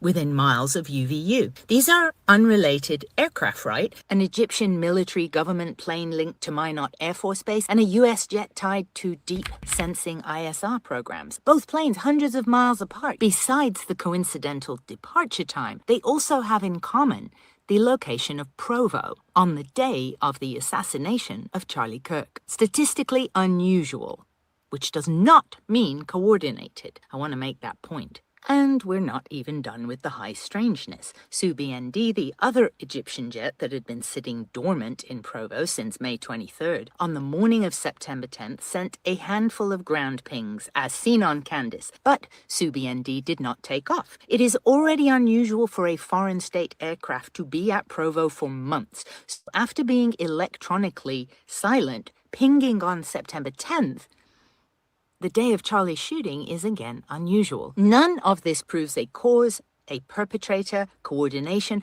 but this is real flight data, verifiable and irregular. At a minimum, we're looking at overlapping intelligence-grade activity in the air corridor of an assassination. Let me know what you think. And Candace, I really hope this helps you. Right, so I don't know who's telling the truth. I don't know if Candice is telling the truth. I don't know if Alex Jones is telling the truth or that lady's telling the truth or anybody else. And to be honest, a lot of this is a level of technicality that requires my time and research, which I do not give and do not want to give. So I would just stick to the basics. And my basics when it comes to the Charlie Kirk assassination is this. It's very simple. There's no way that rifle fired that bullet and it hit Charlie and it did not go through him. That bullet from that rifle would have gone through him. There's literally no way, not even any recreation, is it possible that bullet could have stayed in the neck of Charlie Kirk. I'm sorry to be so graphic. I know we're talking about somebody's death here, but I'm just talking about the facts. So that did not happen. Suspicious activity number 2 is before the so-called main suspect was even arrested and questioned, the FBI had already concluded that he was the only person of interest, even though there had been 2 other people claiming that they had just shot him, one of them with his pants down and had child pornography on his phone, the old man. Right? So how can you not even arrest somebody who's your main suspect and then already conclude that's the only person that you need to arrest and that person did it? Fair enough, you can say, well, Manny, they can have cameras. I'm just saying that's not how investigations are carried out. And thirdly, and this is conspiratorial, I'm sorry to say, is no widow hours after her husband being murdered publicly is going to go on a stage with sparkles and basically act as if they're the new crowned queen, with the way she did, and then do a satanic hand sign. Nobody would do that, right? I'm sorry. It all seemed like a lot of drama. It did not seem genuine remorse. That's just my opinion. If I am wrong, I will own it, but those are the reasons that I do not buy it. Now, before we answer the gentleman that came onto the panel's questions about Muslim women being abused and groped in Mecca, where they're walking around the black box, I'll show you a couple of videos for that. I just want to show something for my British subscribers and watchers, something that we need to be aware of.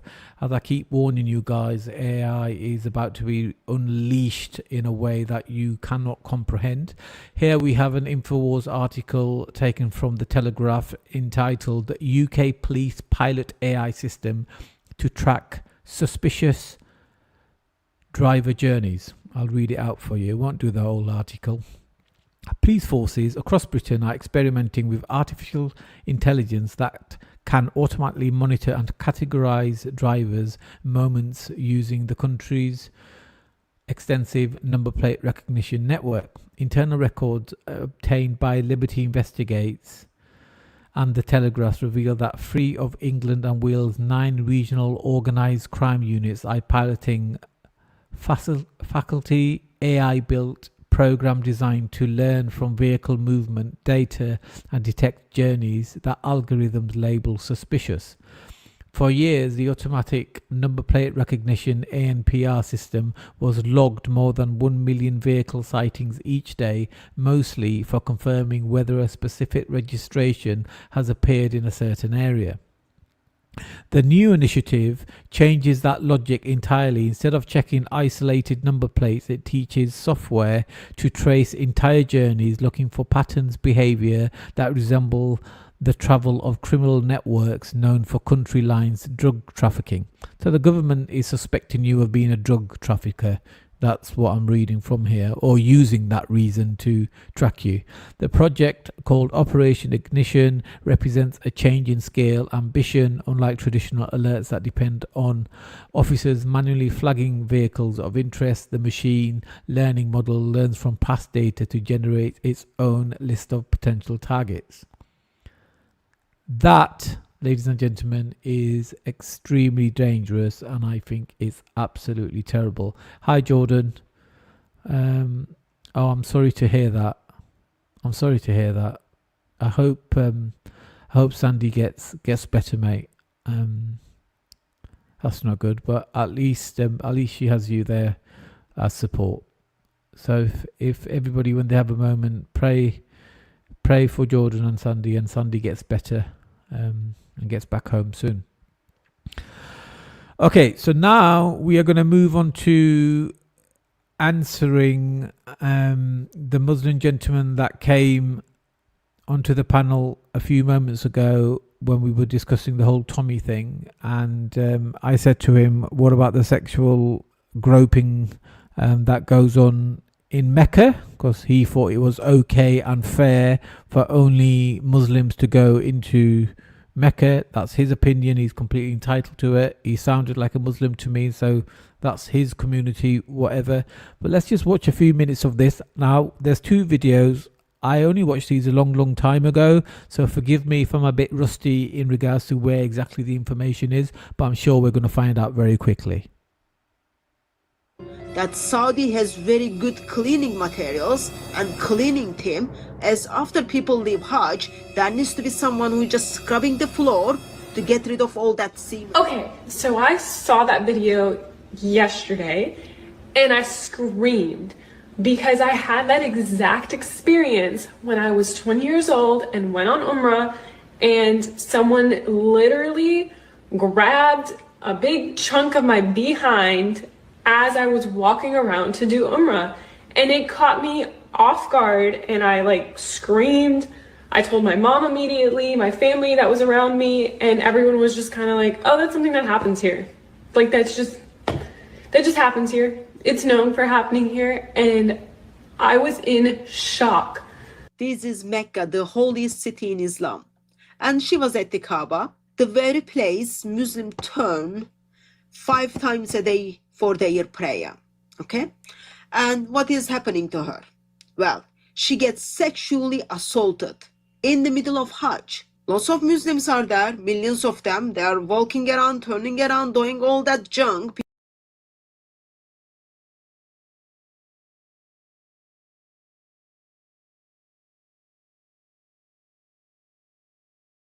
Sorry, I was on mute while I was talking. So I keep telling everybody when I'm doing these live streams, and I keep pointing it out, that this whole raping and grooming gangs and targeting, non-Muslim women, it's allowed. We have seen it historically. We're seeing it right now. This is not me being nasty. I'm just pointing out the truth. By their fruits we shall know them, and we can see it. They've done it historically, they're doing it now. And within their writings, the books and documents that they follow, it's there laid out in front of them. The only difference is, do you have enough IQ points to realize it? Are you brave enough to admit it? Which one is it? You can't be both. You can't be intelligent and ignore facts. You can be weak and you can ignore facts, but that still doesn't mean you're going to be intelligent. Let's move on to the next video.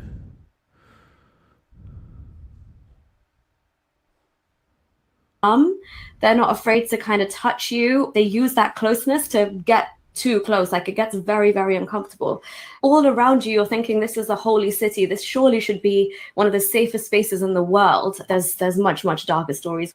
My parents went to the Hajj, they went to the pilgrimage. Before they went, they were given so many warnings about what they should do during the Hajj. And I witnessed the same thing when other people went to the Hajj. And there was one warning that stuck out so much, that women should be especially careful during the Hajj, and that my father should always stay very close to my mother and never let go of her hand. I remember this one conversation about cabs, about taxis. They were saying that my father should go in first and let my mother out first, because many things happen, like women being sexually harassed, having their belongings stolen more often, or even being abducted or something. Is that something that you know of? Yeah, to be honest, it's something I know a bit too much of, which makes you really question like a lot of things. Because I've said this so many times. This amount of stories of women, even if like my dad had the same fears when we would go as a family, you know. So it becomes really kind of intense and awkward and dangerous, even when you're doing tawaf, like when you're circumambulating the Kaaba. Especially, like I said, in Ramadan times, it's like a mini Hajj at that point. So it's like the same amount of rush. But honestly, they're not afraid to pinch your bum. They're not afraid to kind of touch you, or you're in an abaya, but they use that closeness to get too close. Like, it gets very, very uncomfortable. And you're kind of in shock at that moment, because the Kaaba's here and you're here getting touched up by some man who's in ihram and supposed to be here cleansing his soul and heart and purifying. See, look at the level of ignorance. Like, she's supposed to be like this ex-Muslim, outspoken, but look how she's talking. Like, this is supposed to be this. This is no. They are operating within the boundaries of what they are supposed to be doing. What do you not understand? Anyway, let's watch this video. Another one from Mecca.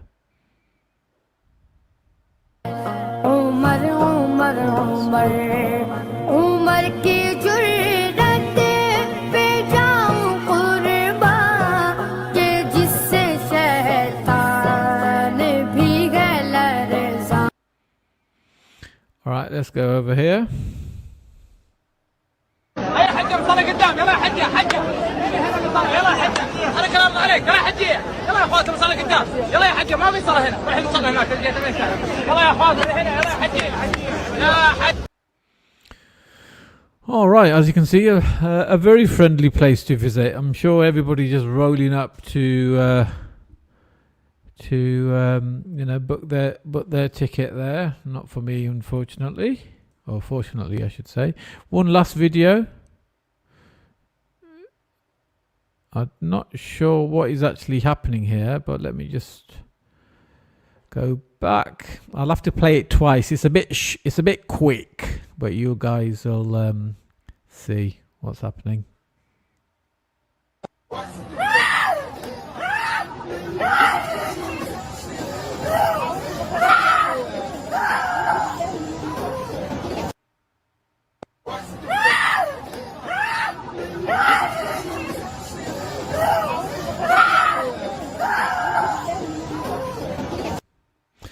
Oh, poor thing. She doesn't look in a good place. Maybe that video should not have been posted if she's not well. But anyway, those are the things that goes on there. So I think I have given enough evidence to back those claims. Thank you everybody for watching. On your way out, if you could hit the like, and if you do want to share, you can do. If you don't want to share, don't worry about it, but just hit the like. I am extremely shadow banned. I do cover the topics that YouTube doesn't like, and it's just the way it is. I'm just used to it now, and yeah, I proudly wear that badge. But thank you everybody for listening, watching, sharing.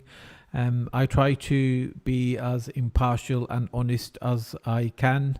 If anyone's offended, welcome to Britain. It's called free speech. On that note, I shall bid you farewell. and I'll probably see you tomorrow or maybe the day after. I'm not sure. A small video of all my different YouTube channels. I'm going to be... Oh, actually, one thing before I go.